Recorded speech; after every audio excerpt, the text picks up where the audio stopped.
ప్రభునందు ప్రేమైన దేవుని సంగమా, దేవుని యొక్క మహాకృప, ఆయన ఉన్నతమైన కరుణ కటాక్షమును బట్టి మరొక దినము ఈ రీతిగా మీ ముందుకు రావడానికి సర్వశక్తివంతుడు నాకు అనుగ్రహించిన ఈ మంచి సమయమును బట్టి మొదటిగా దేవాది దేవునికి స్తుతి స్తోత్రములు చెల్లిస్తూ భక్తి విశ్వాసములతో దైవ సన్నిధిని గడుపుతున్న మీ అందరికీ ప్రభునామమున శుభములు దీవెనలు తెలియజేస్తా ఉన్నాం.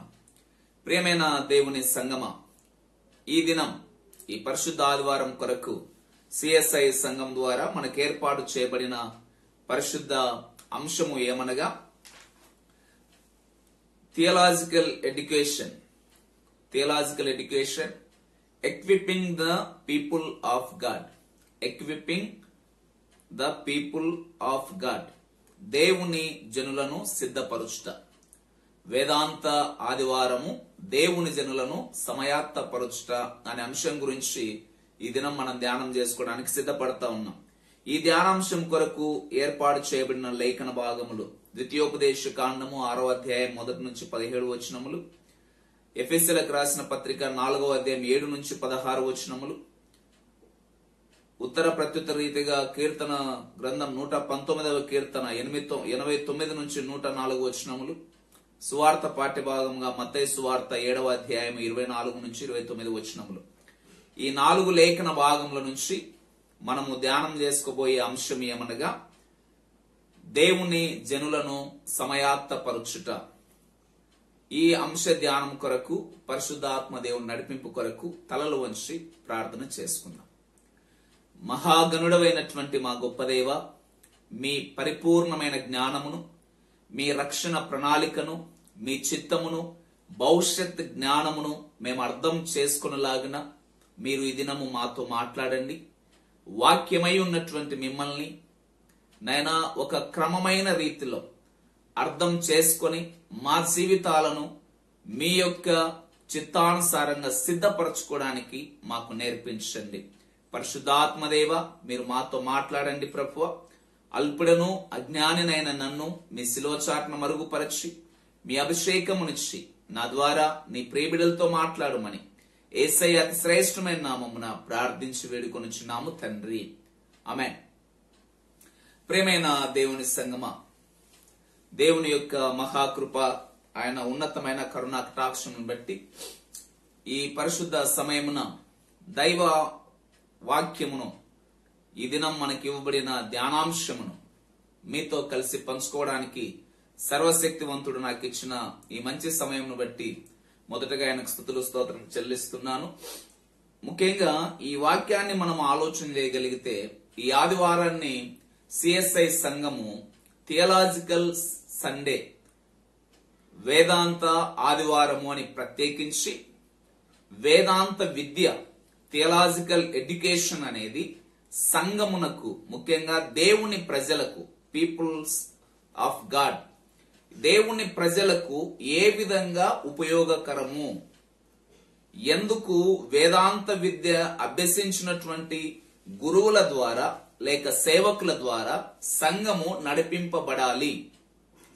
ఈనాడు చాలా సంఘాలను మనం గమనించినప్పుడు సంఘాల్లో, సమాజంలో థియలాజికల్ ఎడ్యుకేషన్ అంత అవసరమా, లేక ట్రైనింగ్ అయిన పాస్టర్ల ద్వారానే సంఘం నడిపింపబడాలన్నా, దేవుడు అందరినీ వాడుకుంటాడు కదా అన్న ఆలోచనలో ఉంది. అది దేవుని చిత్తం. కానీ థియలాజికల్ ఎడ్యుకేషన్ అనే దానికి, లేక ఈ వేదాంత విద్య అనే దానికి ఏమంటారు అవసరత ఏది, ఎందుకు అది అవసరత అన్న దానికి మూలం ఏమి అంటే దేవుని గురించిన విషయములను ఒక క్రమములో తెలుసుకున్నటువంటి సేవకుల ద్వారా సంఘము ఎదగడం వలన సంఘానికి క్షేమకరము. దేవుడంటే ఏంటి, ఆయన చిత్తం ఏంటి, ఆయన ప్రణాళిక ఏంటి, ఇవన్నీ ఈ వేదాంత విద్యను అభ్యసించడం వలన ఒక క్రమములో, క్రమరహితముగా కాకుండా ఒక క్రమములో మనము నేర్చుకోవడం అనేది మన విశ్వాస జీవితానికి ఆశీర్వాదకరంగా ఉంటుంది. ఈ థియాలజీ అనే మాటను థియోస్ ప్లస్ లోగోస్ అన్న రెండు గ్రీకు పదాల కలయికతో ఈ థియాలజీ అనే పదాన్ని ఉపయోగించడం జరిగింది. థియోస్ అంటే దేవుడు, లోగోస్ అంటే వాక్యం. థియాలజీ, థియోస్ ప్లస్ లోగోస్ అంటే దేవుని వాక్యము. ఎడ్యుకేషన్ అంటే దేవుని వాక్యానికి సంబంధించిన చదువు. ఈ దేవుని వాక్యాన్ని సరి అయిన క్రమములో నేర్చుకోవడము అనేది చాలా ముఖ్యం. ముఖ్యంగా దేవుని గురించి మనకు ఇవ్వబడినటువంటి సత్యాలను మనం ఆలోచన చేస్తే, యోబు భక్తుడు ఒక మాట సెలవిస్తాడు. చూడండి, యోబు గ్రంథం 26వ అధ్యాయము, యోబు గ్రంథం 26వ అధ్యాయము 14వ వచనమును మనము పరిశీలన చేయగలిగితే, ఈ భాగంలో యోబు భక్తుడు సెలవిస్తున్నటువంటి మాట ఏంటి అంటే, ఇవి ఆయన కార్యములలో స్వల్పములు, ఆయనను గూర్చి మనకు వినబడుచున్నది మిక్కిలి మెల్లనైన గుసగుస శబ్దము పాటిదే కదా. అంటే దేవుని గురించి మనకు వినబడుతున్నది, లేకపోతే మనకు ప్రకటించబడుతున్నది మిక్కిలి గుసగుస, అంటే విని వినబడినట్టు. అంటే దేవుని గురించిన అవగాహన పరిపూర్ణంగా మానవ జాతికి ఇంకా అందించబడలేదు. నేను చాలాసార్లు సంఘాల్లో బోధిస్తూ చెప్పుతున్నటువంటి ఒక మాట ఏంటి అంటే, బైబిల్ పరిశుద్ధ గ్రంథము దేవుని గురించి, ఆయన రక్షణ కార్యముల గురించి, ఆయన విమోచన కార్యముల గురించి, భవిష్యత్తు గురించి, నిత్య జీవం గురించి మనకి ఇవ్వబడిన పవిత్ర గ్రంథము. అయితే బైబిల్లో మనకు కనబడుతున్న దేవుడే, లేకపోతే దేవుని గుణలక్షణములే అవి మాత్రమే దేవుడు అనుకోవడానికి లేదు. బైబిల్ అనేది దేవుణ్ణి మనకు ఎంతవరకు అవసరమో అంతవరకే తెలియజేస్తా ఉంది. కానీ దేవుని గురించి మనకు తెలియని సత్యాలు బైబిల్కి మించి ఇంకా చాలా చాలా ఉన్నవి. యేసుక్రీస్తు ప్రభుల వారు కూడా ఇదే మాట మనకు యోహాను సువార్త 16వ అధ్యాయంలో 12 నుంచి 13 వచనముల వరకు రాయబడిన లేఖన భాగంలో తన శిష్యులతో మాట్లాడుతూ సెలవిస్తున్నటువంటి మాటలను ఒకసారి ఆలోచన చేద్దాం. యోహాను సువార్త 16వ అధ్యాయం 12, 13 వచనంలో, నేను మీతో చెప్పవలసిన సంగతులు ఇంకను అనేక సంగతులు కలవు, కానీ ఇప్పుడు మీరు వాటిని సహింపలేరు. నేను మీతో చెప్పవలసినవి ఇంకను అనేకములు గలవు, కానీ ఇప్పుడు మీరు వాటిని సహింపలేరు. అంటే వాటిని అర్థం చేసుకునే ఇంకా ఆ పరిపక్వత, పరిపూర్ణత మీకు రాలేదు. కాబట్టి నేను వాటిని మీకు తెలియచేయడం లేదు. అయితే నా తర్వాత దేవుని సన్నిధి నుంచి వచ్చే ఆదరణకర్త అయినటువంటి పరిశుద్ధాత్మ దేవుడు, చూడండి 13వ వచనం, అయితే ఆయన అనగా సత్యస్వరూపైన ఆత్మ వచ్చినప్పుడు మిమ్మును సర్వసత్యములోనికి నడిపించును. ఆయన తనంతట తానే ఏమీ బోధింపక వేటిని వినునో వాటిని బోధించి సంభవింపబో సంగతులను మీకు తెలియచేయి. ఈ రెండు విషయాలు యోబు భక్తుడు సెలవిస్తున్న మాట, దేవుని గురించి మనకు వినపడుతున్నది కేవలం కొద్దిపాటి జ్ఞానం మాత్రమే. ఆయన అనంతమైన జ్ఞానాన్ని అర్థం చేసుకోగలిగిన వాడెవడు? ఇది యోబు దేవుని గురించి ఆలోచన చేసినప్పుడు ఆయనకు కలిగిన విషయ పరిజ్ఞానం. తర్వాత యేసుక్రీస్తు ప్రభుల వారు స్వయాన చెప్పిన మాట ఏమంటే, నేను తెలియజేయాల్సిన సంగతులు ఇంకా చాలా ఉన్నవి. అంటే ఇంకా పూర్తిగా మనకు సంగతులు తెలియబడలేదు, తెలుసుకోవాల్సిన సత్యాలు ఇంకా ఉన్నవి. అవి ఎట్లా బయలుపరచబడతాయంటే పరిశుద్ధాత్మ దేవుని నడిపింపు ద్వారా బయలుపరచబడతాయి. తర్వాత మనం ఆలోచన చేస్తే యెషయా గ్రంథం 5వ అధ్యాయంలో 13వ వచనంలో యెషయా భక్తుని ద్వారా దేవాది దేవుడు తన ప్రజలైనటువంటి, లేకపోతే తాను ఈ లోకంలో ఏర్పాటు చేసుకున్నటువంటి ప్రజలు, 5వ అధ్యాయం 13వ వచనం, ఈ భాగంలో ఇశ్రాయేలు జనాంగం గురించి ఒక మాట చెప్తూ, కావున నా ప్రజలు జ్ఞానము లేకయే చెరపట్టబడిపోచున్నారు. ఏ జ్ఞానము లేక అంటే దేవుని గురించిన సరైన అవగాహన, సరైన ఆలోచన, ఆ జ్ఞానము లేకపోవడం వలన, దేవుణ్ణి అర్థం చేసుకునే విధానం తెలియకపోవడం వలన ప్రజలు నశిస్తా ఉన్నారు. అందుకొరకే వారి కోసము పాతాళము గొప్ప ఆశ పెట్టుకుని ఉన్నది. 14వ వచనం, అందుచేతనే పాతాళం గొప్ప ఆశ పెట్టుకొని అపరిమితముగా తన నోరు తెరుచుచున్నది.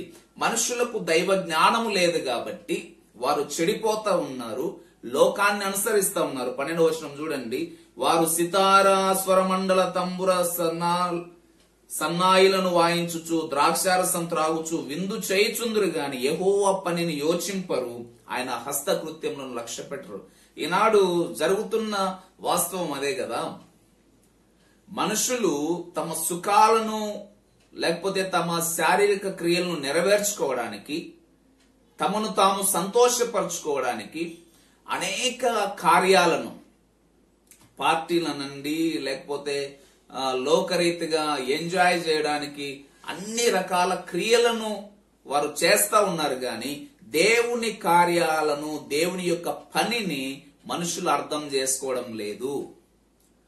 తర్వాత ఆయన చేతి పని అయిన సృష్టిని వివేచింపడం లేదు. ఆ జ్ఞానము లేకపోవడం వలన, ఎవని పనిలో వాడు తలమునకలైపోవడం వలన, దేవుని గురించిన జ్ఞానం లేకపోవడం వలన ఏది పడితే అది నమ్ముతూ, సరైనటువంటి జ్ఞానం లేకపోవడం వలన చెడిపోతా ఉన్నారు. తర్వాత అపోస్తల కార్యముల గ్రంథం, ఇవన్నీ నేను మీకు తెలియజేయడానికి కారణం ఏంటి అంటే, ప్రియమైన దేవుని సంగమ, వేదాంత విద్య ఎందుకు అనే దాని దగ్గర ఈ ఆలోచనలన్నీ మనం చేయాలి. అపోస్తల కార్యముల గ్రంథం 8వ అధ్యాయము 31వ వచనంలో మనందరికి తెలుసు, ఐథియోపియుడైనటువంటి నపుంసకుడు కందాకే అనే రాణి క్రింద, చూడండి ప్రభునందు ప్రేమైన దేవుని సంఘం 8వ అధ్యాయం 31వ వచనాన్ని మనం పరిశీలన చేస్తే 27వ వచనం.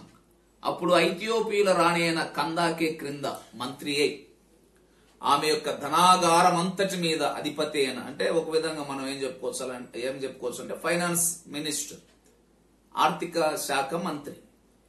ఈ ఆర్థిక శాఖను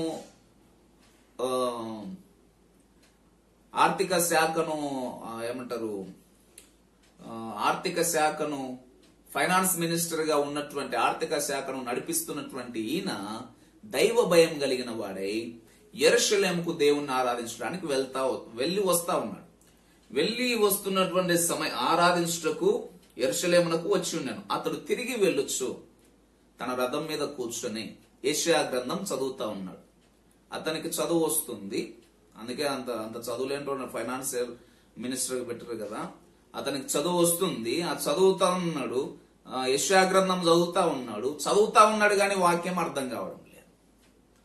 వాక్యం అర్థం కాని సమయంలో, వాక్యాన్ని ఎట్లా అవగాహన చేసుకోవాలనో తెలియని సందర్భంలో పరిశుద్ధాత్మదేవుడు ఈయన బాధను గుర్తెరిగి అతన్ని నడిపించడం కొరకు, అతనికి వాక్యాన్ని అర్థమయ్యేటట్లు బోధించడం కొరకు ఫిలిప్పును పరిశుద్ధాత్మదేవుడు ప్రేరేపించి, ఫిలిప్పు నువ్వు వెళ్లి పలాని ప్రాంతంలో ఒక రథం వెళ్తా ఉంది, అతన్ని పరిగెత్తుకొని వెళ్లి అతని దగ్గరికి వెళ్లి అతనితో మాట్లాడు అన్నప్పుడు, ఆయన దగ్గరికి వచ్చినప్పుడు 31వ వచనం చూడండి, 30వ వచనం. ఫిలిప్పు దగ్గరికి పరిగెత్తుకొని పోయి అతడు ప్రవక్త అయిన యెషయా గ్రంథం చదువుచుండగా విని, నీవు చదువునది గ్రహించుచున్నావా? సో ఈనాడు చాలా మందికి ఉన్నటువంటి ఒక తప్పుడు అభిప్రాయం ఏమిటి అంటే, ఏం బైబిల్ మాకు చదివేది రాదా? మేం చదువుతా ఉన్నాం, మాకు అర్థమైతా ఉంది, మేము కూడా బోధించగలుగుతా ఉన్నాం, ఇంకా మాకు సేవకులతో ఏం అవసరం అని అనుకునే వాళ్ళు కూడా ఉన్నారు. ఇటువంటి వారందరికీ ఒక చెంప పెట్టు అనొచ్చు మనం. చెంప దెబ్బ లాంటిది ఏంటి అంటే, వాక్యాన్ని చదవడము వేరు, మనకున్నటువంటి లోక జ్ఞానాన్ని బట్టి అర్థం చేసుకునేది వేరు, కానీ ఒరిజినల్ వాక్య భావాలు వేరు. ఏ సందర్భంలో ఏ విధంగా దేవుడు ఎందుకు ఎవరి ద్వారా మాట్లాడుతా ఉన్నాడు అనేది అర్థం చేసుకోవడం చాలా చాలా ప్రాధాన్యం. ఇవి అర్థము కావాలి అంటే అర్థము చేయించగలిగిన తోడు ఒకరు కావాలి.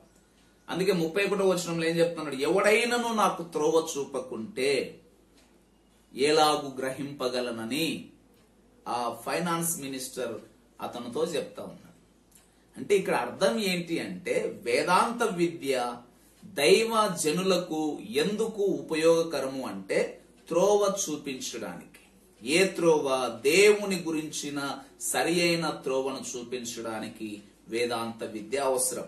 ఇప్పుడు మనం చదివినటువంటి వాటన్నిటిలో దాగి ఉన్న సత్యం ఏంటి అంటే, యోబు భక్తుని ఆలోచన ప్రకారం దేవుని గురించిన సత్యము, దేవుని గురించిన జ్ఞానము, ఆయన గురించినటువంటి ఆలోచనలు, ఆయన గురించి మనకు తెలిసినది చాలా చాలా తక్కువ, తెలియాల్సినది ఎంతో ఉంది.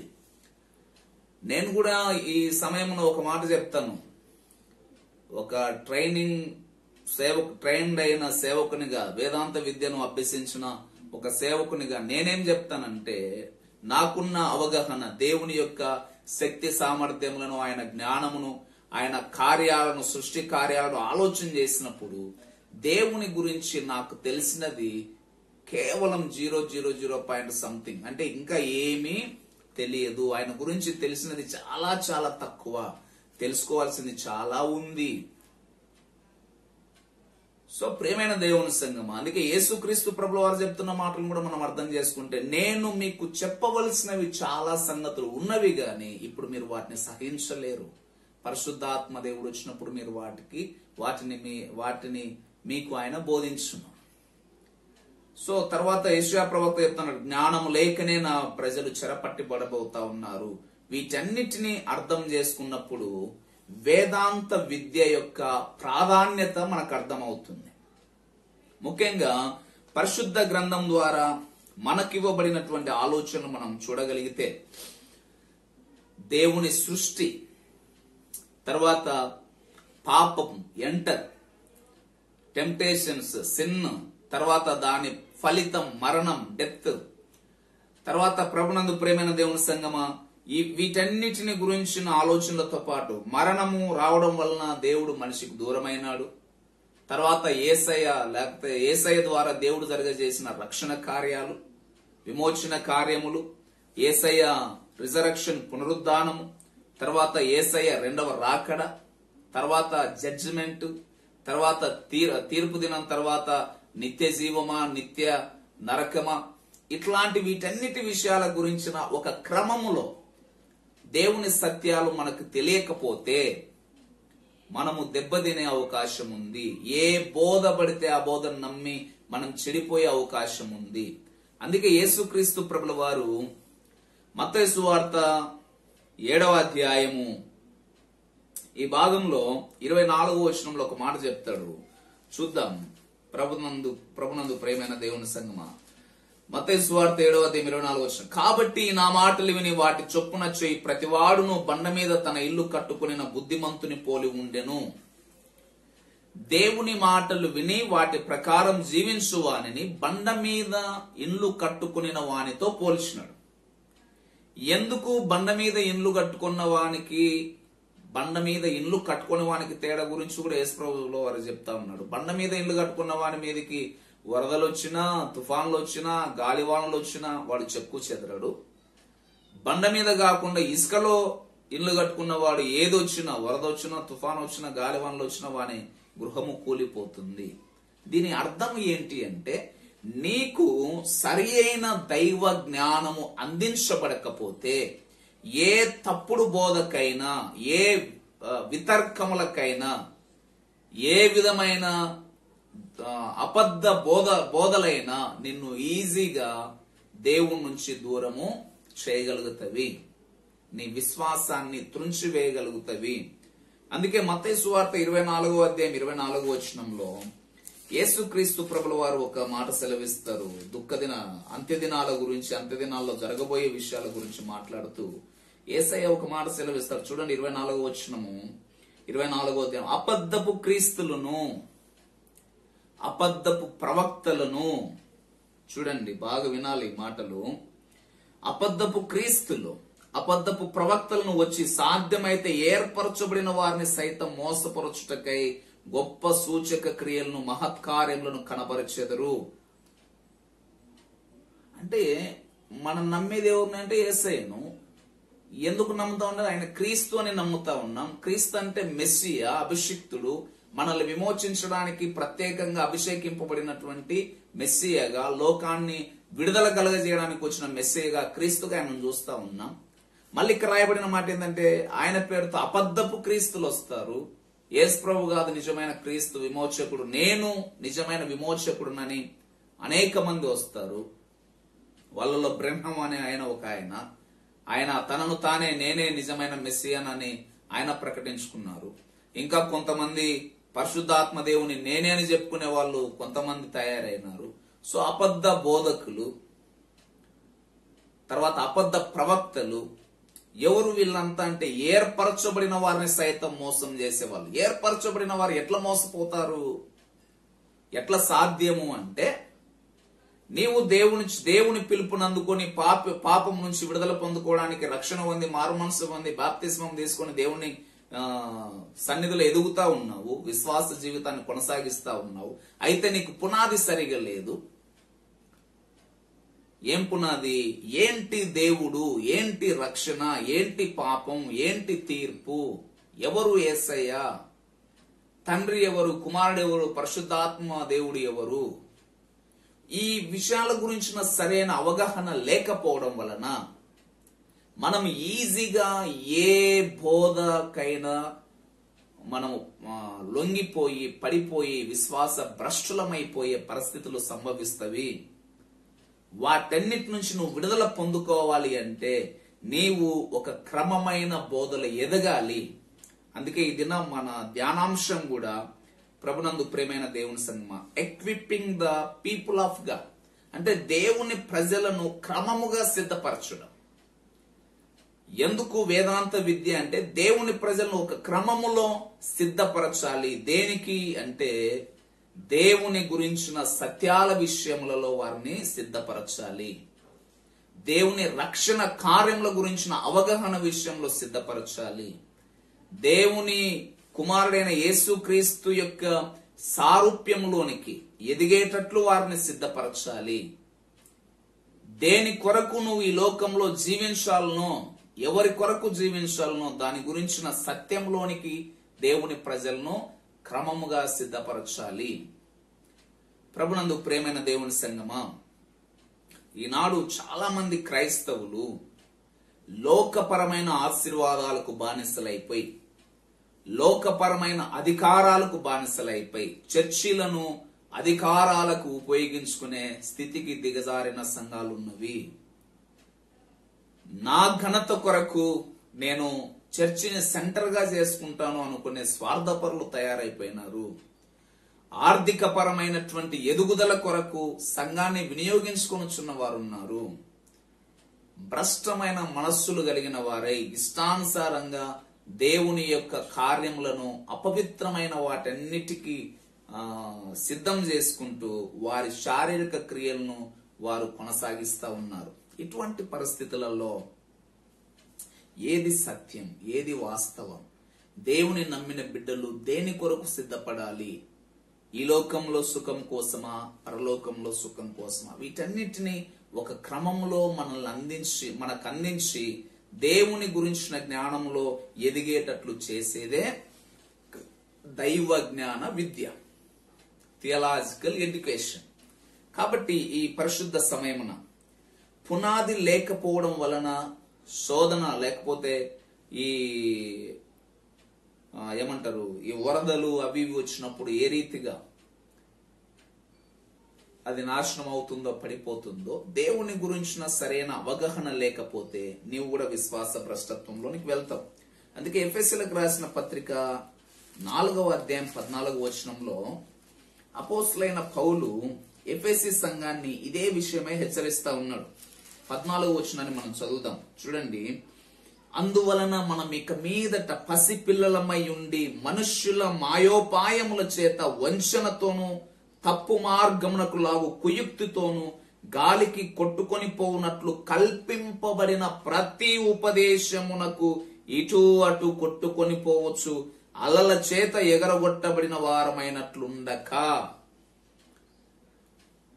ఎట్లా పడితే అట్లా, ఏది ఒకడొచ్చి స్వస్థతలు కలగజేస్తా అంటాడు, ఒకడొచ్చి అద్భుతాలు చేస్తానంటాడు, ఒకడొచ్చి సేవకులలో వాస్తులు కరెక్ట్ అని చెప్తాడు, ఇంకొకడు వచ్చి నేను దయ్యాలను విదిలిస్తానంటాడు, ఇంకొకటి వచ్చి అనేక రకాల చేత మనుషులను మాయోపాయముల చేత, నేనే ప్రవక్తను అంటాడు,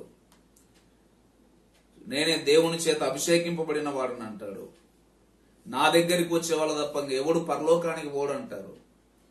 ఎట్టు పడితే అట్లా కొందరు ఖర్చీపులు అమ్మే వాళ్ళు తయారైనారు, నూనె వ్యాపారం చేసే వాళ్ళు తయారైనారు, నీళ్ల వ్యాపారం చేసే వాళ్ళు తయారైనారు.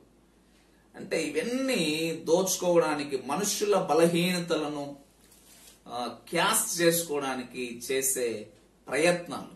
వీటన్నిటికీ నువ్వు లోబడతా ఉన్నావు అంటే అర్థం ఏంటి అంటే నీకు వాస్తవం ఏంటో తెలియక, వాస్తవం ఏంటో తెలియక. అంటే వాస్తవం అంటే నీకు సరైన పునాది లేక, ఆ పునాది కావాలి.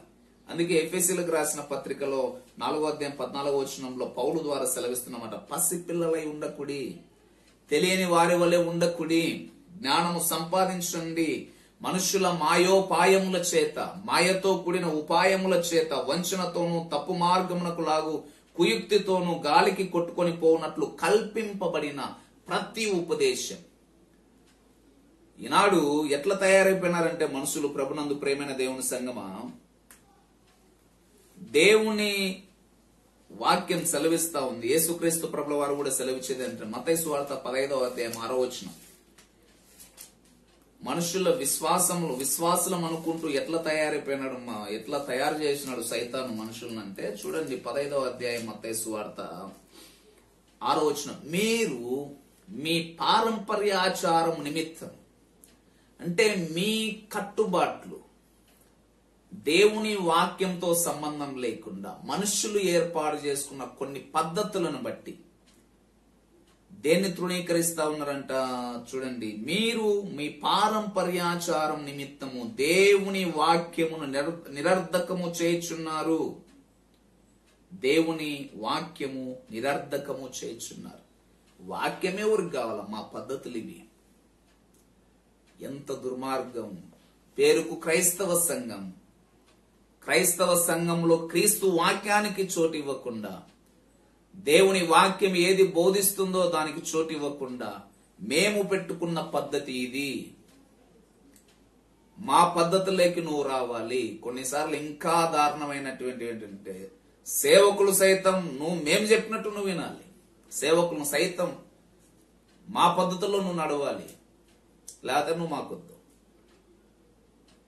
ఏది పద్ధతి, దేనికి మనము లిమిట్ కావాలి, దేనికి మనము గొప్ప ఏమంటారు, దేనికి మనం విలువ ఇవ్వాలి అంటే ఫస్ట్ నీవైనా నేనైనా లోకంలో ఉన్న ప్రతి విశ్వాసి వాక్యం వలన బ్రతుకుతా ఉంది.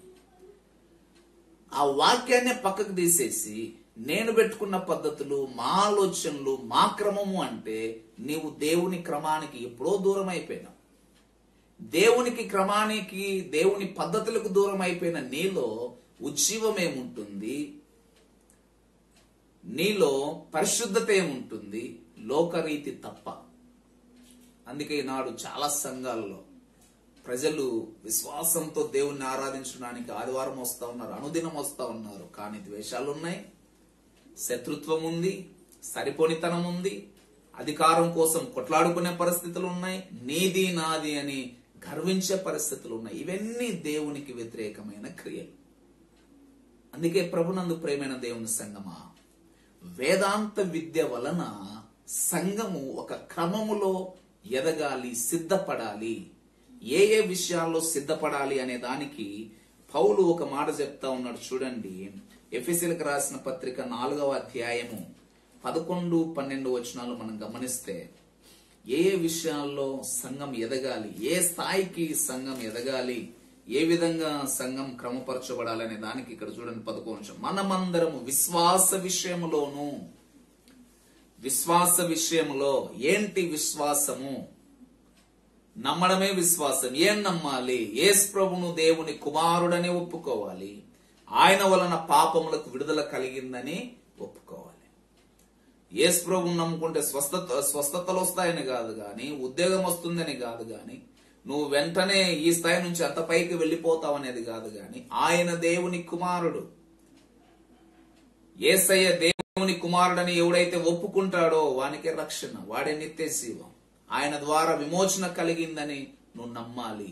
ఈ విశ్వాసం. అందుకే దేవుని కుమారుని గురించిన విశ్వాసంలో మనము ఎదగాలి. మనమందరము విశ్వాసంలోను దేవుని కుమారుని గురించిన జ్ఞాన విషయంలోను, తర్వాత మనం ఆలోచన చేస్తే క్రీస్తునకు కలిగిన సంపూర్ణతకు సమానమైన సంపూర్ణత కలిగిన వారముగా, అంటే యేసు క్రీస్తు ప్రభుల వారు ఆయన దేవాది దేవుని కుమారుడై ఉండి త్రిత్వములో ఒక ఏమంటారు పర్సనాలిటీగా, వ్యక్తిత్వముగా ఉండి సర్వ సృష్టిని సృజించిన సృష్టికర్త అయి ఉండి తనను తాను తగ్గించుకొని దీనత్వం కలిగి తన స్వరూపంలో పుట్టినటువంటి మనుషులు కోల్పోయినటువంటి ఆ రూపాన్ని తిరిగి మనుష్య జాతికి ఇవ్వడానికి తనను తాను తగ్గించుకొని పేదగా నిరుపేదగా పుట్టి అవమానాలు ఎదుర్కొని సృష్టించినటువంటి మనుషుల చేతుల్లోనే ఆయన మరణం పొంది మనందరి కొరకు ప్రాణం పెట్టి ఎట్లా ప్రేమను చూపించాడో ఆ పరిపూర్ణతలోనికి మనం రావాలి. అంత గొప్ప ప్రేమ కలిగిన తత్వంలోనికి మనం మార్పు చెందాలి. దేవుడు మనుషుని ఆయన స్వరూపంలో పుట్టించినాడు, ఆయన పోలిక చొప్పున సృష్టించినాడు. పాపం వలన మనిషి ఆ పోలిక స్వరూపం కోల్పోయినాడు. తిరిగి ఆ స్వరూపంలోనికి మార్చడానికి యేసుక్రీస్తు ప్రభుల వారు వచ్చినాడు. ఆ స్వరూపంలోనికి నువ్వు మార్చబడాలి అంటే నీవు దేవుని గురించిన సత్యాలను అర్థం చేసుకోవాలి. అర్థం చేసుకుని నువ్వు క్రమముగా దేవునిలో ఎదగాలి. దేవుని గురించిన స్వరూపంలోనికి నువ్వు మార్చబడాలి. ప్రభునందు ప్రేమైన దేవుని సంగమా, ఒకటి క్రీస్తు సంపూర్ణతలోనికి మనం రావాలి. రెండవది సంఘం అభివృద్ధి చెందాలి. అంటే సంఘం అంటే ఎవరు? క్రీస్తు శరీరము. చూడండి ప్రభునందు ప్రేమైన దేవుని సంగమా, 13వ వచనం, పరిశుద్ధులు సంపూర్ణులగునట్లు క్రీస్తు శరీరము క్షేమాభివృద్ధి చెందుటకును. ఎందుకు ఈ వేదాంత విద్య అవసరత అంటే సంఘము క్షేమాభివృద్ధి చెందాలి. ఏంటి సంఘం అంటే? క్రీస్తు శరీరం. క్రీస్తునందు విశ్వాసం ఉంచిన మనమందరము ఆయన శరీరము. ఆయన శరీరం అంటే అర్థం ఏంటి? శరీరానికి శిరస్సు ఎవరు? క్రీస్తు. అనే సంఘానికి శిరస్సు ఎవరు అంటే క్రీస్తు. అంటే క్రీస్తు. ఇప్పుడు మన శరీరాన్ని మనం ఆలోచన చేస్తే ఇది మన శరీరము. ఈ తల శరీరం అంతటి పైన ఉంది. తలలో ఉన్నటువంటి మెదడు చేసే క్రియలను బట్టి, అక్కడ నుంచి వచ్చే సిగ్నల్స్ ను బట్టి అన్ని మన అవయవములన్నీ పనిచేస్తాయి. అట్లనే మన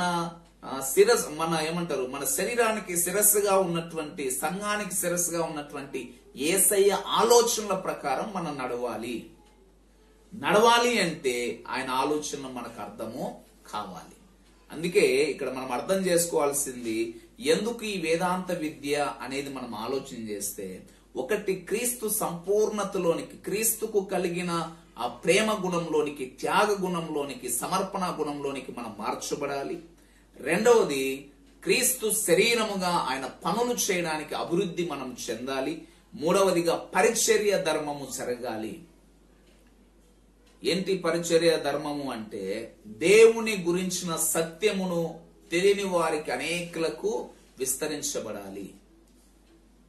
ఈ పరిచర్య ధర్మం జరిగించడానికి నిన్ను నీవు సమర్పణ చేసుకోవాలి. నీకున్న ధనమైతేనేమి, సమయమైతేనేమి, నీకున్న జ్ఞానమైతేనేమి, అన్నిటిని దేవుని పని కొరకు ఉపయోగించడము. దేవుని కోసం నేను ఉన్నాను అని. యెషయా గ్రంథం 6వ అధ్యాయంలో మనం చూసినప్పుడు దేవుని ప్రత్యక్షతను పొందుకున్నటువంటి యెషయా ప్రవక్త దేవుని స్వరం వింటాడు. మా నిమిత్తం ఎవరు పోతారంటే, అయ్యా నేను ఉన్నాను, నన్ను పంపు.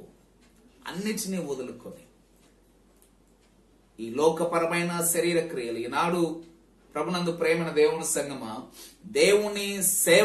దేవుని సేవలోనికి వస్తున్నటువంటి సేవకులు ఏంటి అంటే ఆయన పిలుపునందుకొని, ఇక మా జీవితంలో లోక సంబంధమైన ఆచార వ్యవహారాలు, లేకపోతే లోక జ్ఞానానికి సంబంధించినటివి, లోకరీతిగా ఉన్నతమైన పదవులు, వీటి కొరకు కాదు, మేము దేవుని కొరకు జీవిస్తామని సమర్పణ చేసుకుని వచ్చి ఈ వేదాంత విద్యలో సంఘాల మీద బాధ్యత కలిగి విశ్వాసులను దేవుని స్వరూపంలోనికి మార్చడానికి, క్రీస్తు సంఘము క్రీస్తులో అభివృద్ధి చెందడానికి ఆయన పరిచర్య ధర్మం జరిగించడానికి ఎట్లా సిద్ధపడ్డారో అట్లనే సంఘంలో ఉన్న విశ్వాసులు కూడా ఎదగాలి. పరిచర్య ధర్మము జరగాలి అంటే ఒక క్రమంలో నువ్వు ఎదగాలి. అందుకే ఈ పరిశుద్ధ సమయం ప్రభునందు ప్రేమైన దేవుని సంగమా, ద్వితీయోపదేశకాండం 6వ అధ్యాయం 1 నుంచి 17 వచనాలు మనం చూస్తాం. ఇశ్రాయేలు జనాంగంలో దేవుని అద్భుత కార్యములను గురించి, దేవుడు వారి జీవితంలో చేసిన రక్షణ కార్యములను గురించి చిన్నతనము నుంచే తల్లిదండ్రులు వాళ్ళకి నేర్పించుకుంటూ రావాలి. అంటే ఎక్కడ దేవుని గురించిన సత్యాలను వాళ్ళు తెలియని వారుగా ఉండకూడదు. ఎప్పుడైతే దేవుని గురించిన సత్యం వారికి తెలియకుండా పోతుందో, నిజ దేవుడు ఎవరో వాళ్ళకి తెలియదు, వారి విమోచకుడు ఎవరో వారికి తెలియదు, వారి ఉన్నత స్థితికి కారణం ఎవరో వారికి తెలియదు. కాబట్టి ఇష్టానుసారమైన జీవితము వారు జీవించే పరిస్థితులకు నెట్టబడతారు. కాబట్టి అందుకే ద్వితీయోపదేశకాండం 6వ అధ్యాయంలో ఏం చెప్తారంటే, నీ పిల్లలకి కూర్చున్నప్పుడు, నడిచేటప్పుడు, పడుకున్నప్పుడు ప్రతి విషయంలో వాళ్ళకు దేవుని గురించిన సత్యాలు బోధించాలి. నీ చేతులకు, నీ ద్వారబంధములకు దేవుని గురించిన సత్యాలు కనబడాలి. నీ హృదయంలో అవి నాటబడాలి. అంటే ఇంతగా పిల్లల్ని ఏ రీతిగా దేవుని గురించిన జ్ఞానంలో పెంచాలని ఇశ్రాయేలు జనాంగానికి ఇవ్వబడిందో, అట్లనే ఈనాడు క్రైస్తవ జీవితానికి లేకపోతే విశ్వాస సమూహానికి దేవుని గురించిన సత్యాలను ఒక క్రమంలో అందించి దేవుని ప్రజలను ఈ లోక ఆశల కొరకు గాక పరలోకానికి సంబంధించినటువంటి నిత్య జీవం సంబంధమైనటువంటి వాటి కొరకు ఆయత్తపరచే స్థితిలోనికి తీసుకొని రావడమే వేదాంత విద్య యొక్క ఉద్దేశము. అందుకే ప్రభునందు ప్రేమైన దేవుని సంగమా, మీరు పరలోక సంబంధులు, పైనున్న వాటినే మీరు వెదకండి. మీరు క్రీస్తు చేత లేపబడి ఉంటే మీరు ఈ లోక సంబంధులు కారు. మీరు పైనున్న వాటిని వెదకండి. అక్కడ ఎవరుండారు? క్రీస్తు తండ్రి కుడి పార్శ్వమున కూర్చొని ఉన్నారు. ఆయన దగ్గరికి ఎట్లా వెళ్ళాలి? ఈ క్రియలలో నువ్వు, ఈ ఆలోచనలో నువ్వు ఎదగాలి. చివరిగా 119వ కీర్తన 96వ వచనాన్ని మనం పరిశీలన చేయగలిగితే, ఈ భాగంలో ప్రభునందు ప్రేమైన దేవుని సంగమా, సకల సంపూర్ణతకు పరిమితి కలదని నేను గ్రహించుచున్నాను, కానీ నీ ధర్మశాస్త్రము అపరిమితమైనది. నీ ధర్మోపదేశం but your commandment is exceedingly broad. సకల సంపూర్ణతకు, ఈ లోకంలో మనం చూస్తున్న ప్రతిదానికి ఏముందంట? పరిమితి ఉంది, ఒక లిమిట్ ఉంది. కానీ దేవుని ధర్మోపదేశమునకు లిమిట్ అనేది లేదు, పరిమితి లేదు. చాలా విశాలమైనది ఆయన బోధ, ఆయన పరిశుద్ధత. దానిని గురించి మనం తెలుసుకోవాలి. ఈనాడు చాలా మంది మేము బైబిల్ చదివినాం, మాకు అంత తెలుసు, మేము కూడా వాక్యం చెప్పగలుగుతా ఉన్నాం, మేమేంది వినేది, ఇలాంటి చెడ్డ ఆలోచనలో చాలా మంది ఉన్నారు. నిన్ను నీవు గర్వించుకోవద్దు. ఎవరికి దేవుని గురించిన సరైన జ్ఞానం లేదు, ఎవరికి దేవుని గురించిన పరిపూర్ణమైన అవగాహన లేదు. సేవకులకే ఇంకా పరిపూర్ణమైన అవగాహన లేదు. ఇక్కడ నేను ఈ మాట చెప్పుకోవడంలో అవమానం ఫీల్ కావడం లేదు, కానీ దేవుణ్ణి గురించి మనం ఆలోచన చేసినప్పుడు, ఆయన సృష్టిని పరిశీలన చేసినప్పుడు, ఆయన శక్తి సామర్థ్యాలు ఏంటివి, మనకు నిజంగా యోబు భక్తుడు సెలవిచ్చినట్టు ఆయన గురించి మనకు వినబడుతున్నది కేవలం కొద్దిపాటి విషయాలు మాత్రమే. అందుకే ఆయన పనిని మనం వివేచన చేయాలి, ఆలోచన చేయాలి. ఎందుకు ఇవంతా ఉన్నవి? నేను ఎక్కడికి పోతాను? ఎందుకు ఈ లోకంలోనికి వచ్చాను? ఎందుకు బ్రతుకుతా ఉన్నాను? ఎవరు నన్ను ఈ లోకంలోనికి ప్రవేశపెట్టారు? ఎవరు నన్ను మళ్ళీ తీసుకొని పోతా ఉన్నారు? ఏంటి సృష్టి అంతా? ఇవన్నీ ఆలోచన చేసినప్పుడు ఆ మహామహుని యొక్క జ్ఞానము అపరిమితమైనదని, మనకు తెలిసినది ఏమీ లేదన్న సత్యము మనకు అర్థమవుతుంది. అందుకే పరిశుద్ధ దినాన 119వ కీర్తన 150వ వచనాన్ని ఒకసారి మనం చూస్తే, భక్తిహీనులు నీ కట్టడలను వెదుకుట లేదు గనక రక్షణ వారికి దూరముగా ఉన్నది అంటాడు. ఆయన కట్టడల గురించి, ఆయన వాక్యం గురించి అవగాహన చేసుకోలేని వారు భక్తిహీనులు. అందుకే రక్షణ లేదు. ఈనాడు చాలా సంఘాల్లో దేవుని బిడ్డలమని చెప్పుకుంటున్నారు గాని దేవుని వాక్యానికి హృదయంలో స్థానం ఇవ్వకపోవడం వలన, ఆయన వాక్యం ప్రకారము సరైనటువంటి క్రమంలో ఎదగకపోవడం వలన రక్షణ అనేది దూరంగా ఉంది. ఇది ఒక మార పరిశీలన చేసుకుందాం. దేవుని పరిచర్య ధర్మం జరగాలి అంటే, ఆయన కుమారుని స్వరూపంలోనికి నువ్వు మార్చబడాలి అంటే, ఆయన సంఘము, ఆయన శరీరం అనే సంఘం అభివృద్ధి చెందాలి అంటే ఈ వేదాంత విద్య చాలా చాలా అవసరం. వేదాంత విద్య అంటే ఏంటో కాదు, దేవుని గురించిన సత్యాలను ఒక క్రమములో అవగాహన చేసుకోవడమే వేదాంత విద్య. అందుకే మనకు సిఎస్ఐ సంఘము, ఆల్మానిక్ పంచాంగము ఒక క్రమములో సంఘాన్ని నడిపించడానికి, దేవుని గురించిన సత్యాలను అర్థం చేసుకోవడానికి అంశములను మనకు కేటాయించింది. వాటి ప్రకారం నడవడం వలన, వాటిని అవగాహన చేసుకోవడం వలన దేవుడు అంటే ఏంటి అన్న ఆలోచనలోనికి మనము రావడానికి అవకాశం ఉంది. కాబట్టి పరిశుద్ధ దినాన ప్రేమైన దేవుని సంగమా, వాక్యం విన్నటువంటి మనం అందరం అర్థం చేసుకుందాం. దైవ జ్ఞానం అనేది చాలా చాలా అవసరము. లోక జ్ఞానం నీకు ఎంతున్నా, లోకంలో నువ్వు ఎంత సంపాదించినా, ఎంత విస్తారమైనటువంటి సిరి సంపదలు నీకున్నా, అధికారాన్ని నువ్వు అనుభవిస్తూ ఉన్నా, దైవ జ్ఞానము లేకపోతే ధనవంతుని వలె ఎక్కడికి పోవాలి? నరకానికి వెళ్లాల్సి వస్తుంది. ఈ లోకంలో ఏమీ లేకపోయినా దైవ జ్ఞానం నీకు కలిగి ఉంటే లాజరు వలె అబ్రహాము రొమ్మున చేర్చబడతావు. ఏముందో నువ్వు ఒకసారి ఆలోచన చేయి. దైవ జ్ఞానం కొరకు నువ్వు ఆయత్తపడతా ఉన్నావా? దేవుని గురించిన సత్యంలో నువ్వు ఎదగడానికి సిద్ధపడతా ఉన్నావా?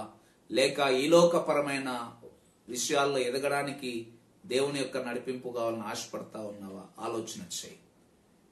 ఆ విధంగా ఆలోచన చేసి ఏ విషయాల్లో దైవ జ్ఞానం లేక పొరపాటు పడి ఎటుబడితే అటు తప్పుడు బోధలకు గురైపోయి జ్ఞానము లేక చెరపట్టబడి పాతాళానికి వెళ్లే స్థితిలో నువ్వు ఉన్నట్లయితే దేవుని సన్నిధిలో మోకరించు. ప్రభువా, నీ జ్ఞానం నాకు దయచేయనైనా, నీ గురించిన సత్యాలను అర్థం చేసుకునే వివేచన నాకు దయచేయనైనా, నా బోధకుల మాటలను శ్రద్ధతో ఆలకించడం నాకు నేర్పించము ప్రభువా అని దైవ సన్నిధిలో ప్రార్థన చేయి. దేవుడు తప్పక నీకు సహాయము దయచేస్తాడు. అటువంటి కృపా పరిశుద్ధాత్మ దేవుడు మనందరికి దయచేయను గాక. ఆమెన్. తలలు ఉంచండి, ప్రార్థన చేసుకుందాం. మహాపరిశుద్ధుడైనటువంటి మా గొప్ప దేవ, అద్వితీయుడా, ఆశ్చర్యకరుడా, ఈ పరిశుద్ధ సమయమున నైనా మీరు మాతో మాట్లాడిన ప్రతి మాటను బట్టి మీకే స్తుతి, ఘనత, మహిమ, ప్రభావములు చెల్లిస్తా ఉన్నాం. ముఖ్యంగా ఈ వేదాంత విద్య, మీ గురించిన దేవుని వాక్యానికి సంబంధించిన బోధ, చదువు సంఘానికి ఎందుకు ఉపయోగకరము అన్న విషయములను ఈ దినం మేము ధ్యానం చేసుకునే భాగ్యమునిచ్చారు. అవును తండ్రి, ప్రతి విశ్వాసి క్రీస్తు స్వరూపంలోనికి మార్చబడడానికి క్రమమైన దైవ జ్ఞానం అవసరము తండ్రి. అదే రీతిగా సంఘము, క్రీస్తు శరీరం అనే సంఘము దినదినాభివృద్ధి పొందడానికి క్రమముతో కూడిన దైవ జ్ఞానం అవసరము నాయన. అదే రీతిగా ప్రభువా, పరిచర్య ధర్మం జరగడానికి, మీ సేవ విస్తరించడానికి నాయన క్రమముతో కూడినటువంటి దైవ జ్ఞానం అవసరము తండ్రి. ఈ విషయాలు మీరు మాతో మాట్లాడినందులకై మీకు వందనములు. ఎవరైతే ఇంకా పొరపాటు ఆలోచనలతో ఉన్నారో వారందరినీ దయతో క్షమించి వారు మనసులు మార్పు చెంది మీ గురించిన జ్ఞానంలో ఎదిగేటట్లు చేయండి.